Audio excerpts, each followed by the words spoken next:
नमस्कार, सुप्रभात. मी सुनील. आपण पाहतात आवाज इंडिया मराठी. आता एक नजर टाकूयात महत्त्वाच्या घडामोडींवर. राज्य शासन पूरग्रस्तांच्या पाठीशी खंबीरपणे उभे असून आपत्तीग्रस्त नागरिकांना टंचाईप्रमाणेच सर्व सवलती व उपाययोजना लागू करण्याचा निर्णय मंत्रिमंडळाने घेतला असून त्याचवेळी आपत्तीग्रस्त शेतकऱ्यांकडील कर्जाची वसुली थांबवावी असे निर्देशही बँकांना दिल्याचे मुख्यमंत्री फडणवीस यांनी सांगितलं आहे. शेतकरी सध्या अडचणीत आहे, हे लक्षात घेऊन बँकांनी वसुली थांबवण्याचे स्पष्ट निर्देश देण्यात आले आहेत.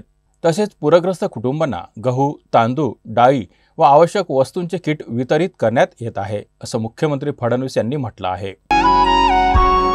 गेल्या 3 महिन्यात उद्धव ठाकरे आणि राज ठाकरे यांच्यात झालेल्या भेटींमुळे महाराष्ट्राच्या राजकारणात खळबळ उडाली आहे. दसऱ्याच्या मुहूर्तावर ठाकरे बंधू युती करणार का, यावर चर्चा सुरू असून खासदार संजय राऊत यांच्या विचारांचे आदानप्रदान या वक्तव्यामुळे या चर्चांना आणखी उधाण आले आहे. मात्र एमएनएस नेत्यांची वेगळे मत असून अद्याप राजकीय युती झाली नसल्याचं त्यांनी म्हटलं आहे. त्यामुळे दसऱ्याला राजकीय भूकंप होणार का, याकडे सगळ्यांचं लक्ष लागलं आहे. मराठवाड्यात यंदा झालेल्या अतिवृष्टीमुळे शेतकऱ्यांचं मोठं नुकसान झालं असून बळीराजा संकटात सापडला आहे. संकटात सापडलेल्या बळीराजाला मदतीची गरज आहे.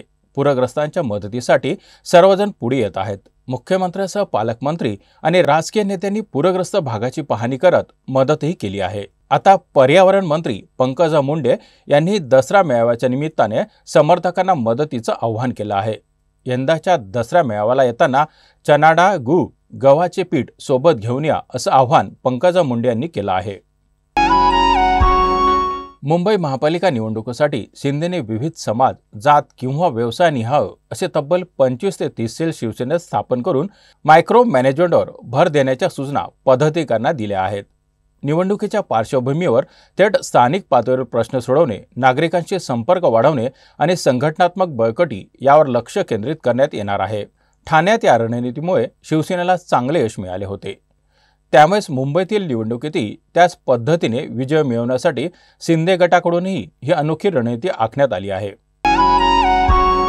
महापालिका निवडणुकींचे वारे वाहू लागले असून सर्वच पक्षांची मतदारावर नजर आहे.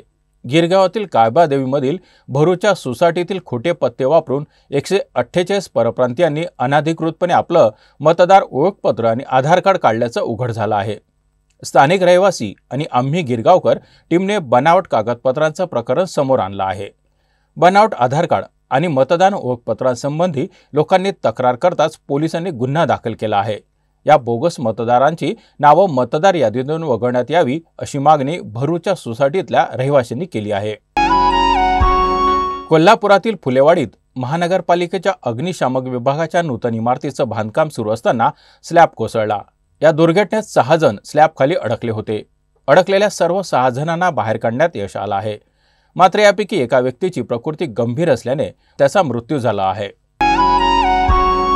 कल्याणमधील प्रसिद्ध केसी गांधी इंग्लिश स्कूलमध्ये विद्यार्थ्यांनी कपाळावर टिळा किंवा टिकली लावणं, विद्यार्थिनीने हातात बांगड्या घालणे तसंच विद्यार्थ्यांनी राखी अथवा धागा बांधणे यावर बंदी घालण्यात आली आहे. शाळा प्रशासनाच्या या निर्णयामुळे पालकांमध्ये संतापाची लाट उसळल्याचं चित्र आहे.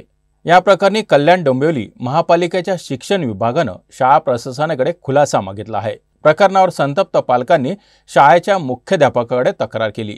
त्यावर सर्व विद्यार्थ्यांना टिळा, टिकली, गंध आणि बांगड्या वापरण्यास बंदी घालण्यात आली आहे, अशी माहिती मुख्याध्यापकांनी दिली आहे.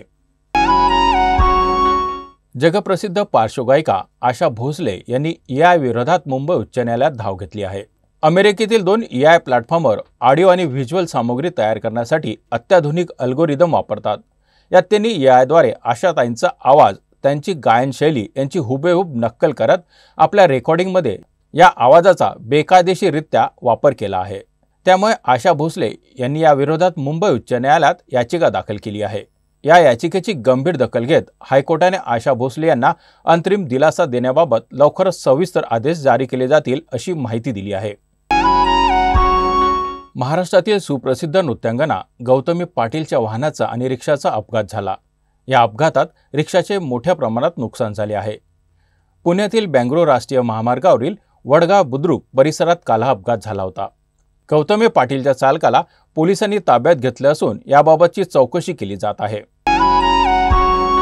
या बातमीपत्रात इथेच थांबत आहोत. पाहत रहा आवाज इंडिया मराठी.